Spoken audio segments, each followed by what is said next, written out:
श्री नरेंद्र मोदी जी, जोरदार तालियों से स्वागत कीजिएगा।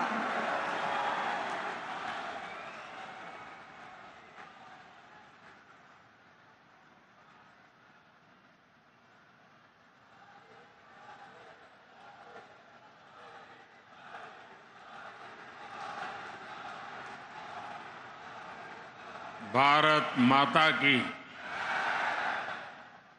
भारत माता की। मध्य प्रदेश के मुख्यमंत्री भाई शिवराज जी,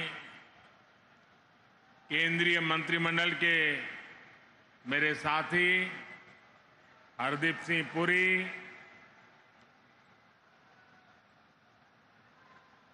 एमपी के अन्य मंत्रीगण, सांसद, विधायक और मेरे प्यारे परिवारजनों, बुंदेलखंड की ये धरती वीरों की धरती है, शूरवीरों की धरती है। इस भूमि को बीना और बेतवा दोनों का आशीर्वाद मिला हुआ है और मुझे तो महीने भर में दूसरी बार सागर आकर आप सभी के दर्शन का सौभाग्य मिला है।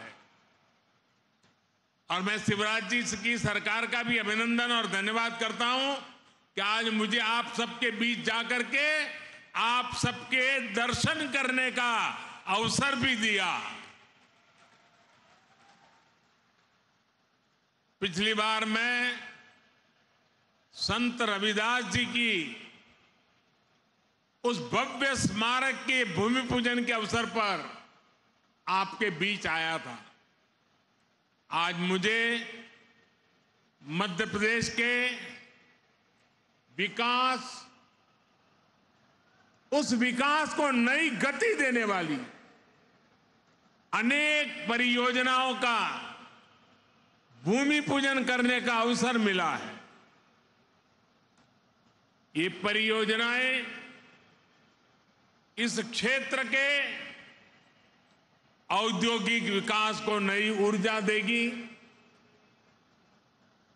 इन परियोजनाओं पर केंद्र सरकार 50,000 करोड़ रुपए से ज्यादा खर्च करने वाली है। आप कल्पना कर सकते हैं 50,000 करोड़ क्या होता है? हमारे देश के बहुत सारे राज्यों का पूरे साल का बजट भी इतना नहीं होता है जितना आज एक ही कार्यक्रम के लिए भारत सरकार लगा रही है।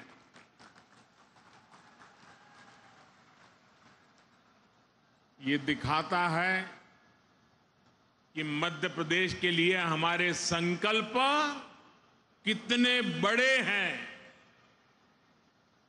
ये सारे प्रोजेक्ट्स आने वाले समय में मध्य प्रदेश में हजारों हजार युवाओं को रोजगार देंगे। ये परियोजनाएं गरीब और मध्यम वर्गीय परिवारों के सपनों को सच करने वाली है। मैं बिना रिफाइनरी के विस्तारीकरण और अनेक नई सुविधाओं के शिलान्यास के लिए मध्य प्रदेश के कोटि कोटि जनों को बहुत बहुत बधाई देता हूं। साथियों, आजादी के इस अमृत काल में हर देशवासी ने अपने भारत को विकसित बनाने का संकल्प लिया है। इस संकल्प की सिद्धि के लिए ये जरूरी है कि भारत आत्मनिर्भर हो। हमें विदेशों से कम चीजें बाहर से मंगानी पड़े। आज भारत पेट्रोल डीजल तो बाहर से मंगाता ही है, हमें पेट्रोकेमिकल प्रोडक्ट्स के लिए भी दूसरे देशों पर निर्भर रहना पड़ता है। आज जो बिना रिफाइनरी में पेट्रोकेमिकल कॉम्प्लेक्स का शिलान्यास हुआ है, वो भारत को ऐसी चीजों के उत्पादन में आत्मनिर्भर बनाने का काम करेगा। बहुत से लोगों को ये पता ही नहीं होता कि जो प्लास्टिक पाइप बनते हैं, बाथरूम में इस्तेमाल होने वाली प्लास्टिक की बाल्टी और मग होते हैं, प्लास्टिक के नल होते हैं, प्लास्टिक की कुर्सी टेबल होती है, घरों का पेंट होता है, कार का बम्पर होता है, कार का डैशबोर्ड होता है, पैकिंग मटेरियल होता है, मेडिकल उपकरण होते हैं, ग्लूकोज की बोतल होती है, मेडिकल सिरिंज होती है, अलग अलग तरह के कृषि उपकरण होते हैं। इन सभी में पेट्रोकेमिकल की बहुत बड़ी भूमिका होती है। अब बीना में बनने वाला ये आधुनिक पेट्रोकेमिकल कॉम्प्लेक्स इस पूरे क्षेत्र को विकास की नई ऊंचाई पर ले देगा, ये मैं आपको गारंटी देने आया हूं। इससे यहां नई नई इंडस्ट्री आएगी, यहां के किसानों, यहां के छोटे उद्यमियों को तो मदद मिलेगी ही, सबसे बड़ी बात है मेरे नौजवानों को रोजगार के भी हजारों मौके मिलने वाले हैं। आज के नए भारत में मैन्युफैक्चरिंग सेक्टर का भी कायाकल्प हो रहा है।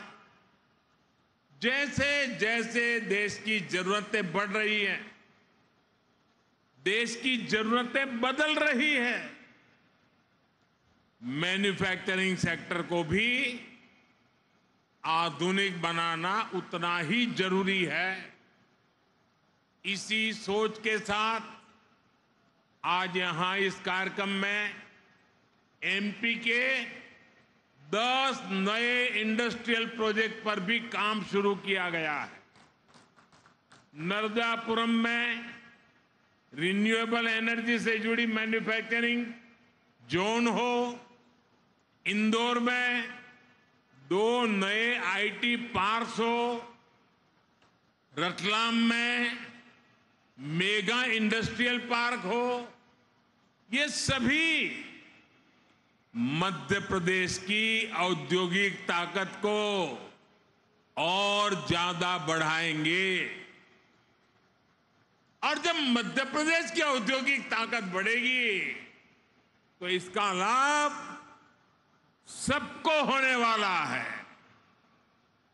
यहां के नौजवान, यहां के किसान, यहां के छोटे छोटे उद्यमी, सभी की कमाई बढ़ेगी, सभी को ज्यादा से ज्यादा नए अवसर मिलेंगे।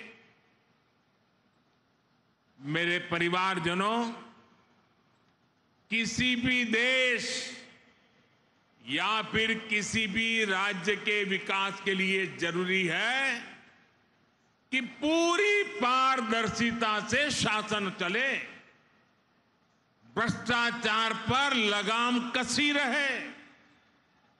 यहां मध्य प्रदेश में आज की पीढ़ी को बहुत याद नहीं होगा, लेकिन एक वो भी दिन था जब मध्य प्रदेश की पहचान देश के सबसे खस्ता हाल राज्यों में हुआ करती थी।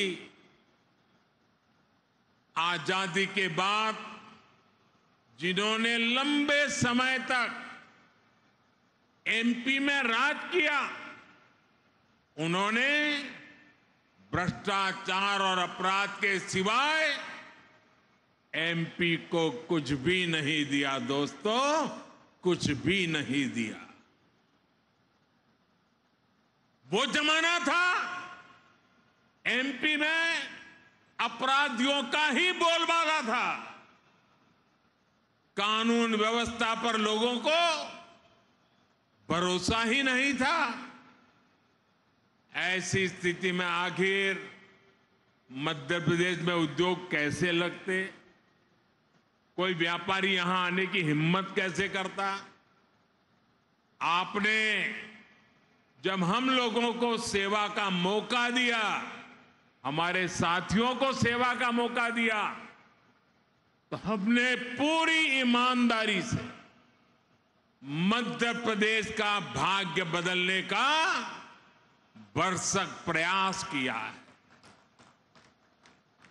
हमने मध्य प्रदेश को भय से मुक्ति दिलाई, यहां कानून व्यवस्था को स्थापित किया। पुरानी पीढ़ी के लोगों को याद होगा कि कैसे कांग्रेस ने इसी बुंदेलखंड को सड़क, बिजली और पानी जैसी सुविधाओं से तरसा कर रख दिया था। आज भाजपा सरकार में हर गांव तक सड़क पहुंच रही है, हर घर तक बिजली पहुंच रही है। जब यहां कनेक्टिविटी सुधरी है तो उद्योग धंधों के लिए भी एक सानुकूल, पॉजिटिव माहौल बना है। आज बड़े बड़े निवेशक मध्य प्रदेश आना चाहते हैं, यहां नई नई फैक्ट्रियां लगाना चाहते हैं। मुझे विश्वास है अगले कुछ वर्षों में मध्य प्रदेश औद्योगिक विकास की नई ऊंचाई छूने जा रहा है। मेरे परिवारजनों, आज का नया भारत बहुत तेजी से बदल रहा है। आपको याद होगा, लाल किले से मैंने गुलामी की मानसिकता से मुक्ति और सबका प्रयास के संबंध में विस्तार से चर्चा की थी। मुझे आज ये देखकर बहुत गर्व होता है कि भारत ने गुलामी की मानसिकता को पीछे छोड़कर अब स्वतंत्र होने के स्वाभिमान के साथ आगे बढ़ना शुरू कर दिया है। और कोई भी देश जब ऐसा ठान लेता है तो उसका कायाकल्प होना शुरू हो जाता है।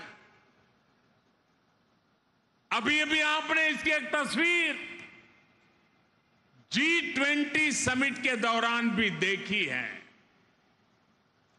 गांव गांव के बच्चे की जुबान पर G20 शब्द आत्मविश्वास से गूंज रहा है। दोस्तों, आप सभी ने देखा है कि भारत ने किस तरह G20 का सफल आयोजन किया है।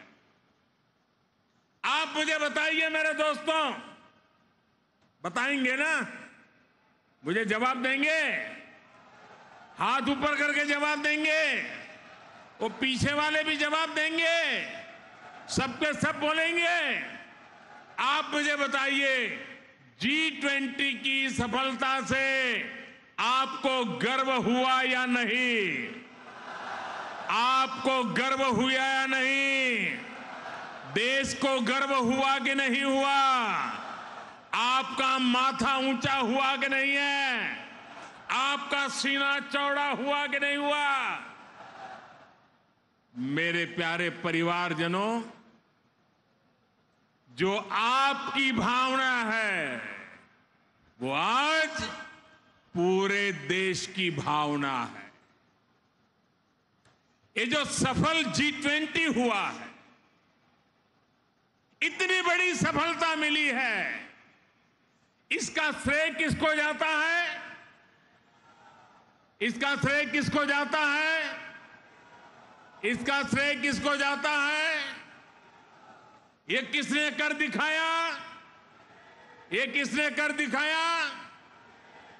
जी नहीं, ये मोदी ने नहीं, ये आप सबने किया है। ये आपका सामर्थ्य है। 140 करोड़ भारतवासियों की सफलता है दोस्तों।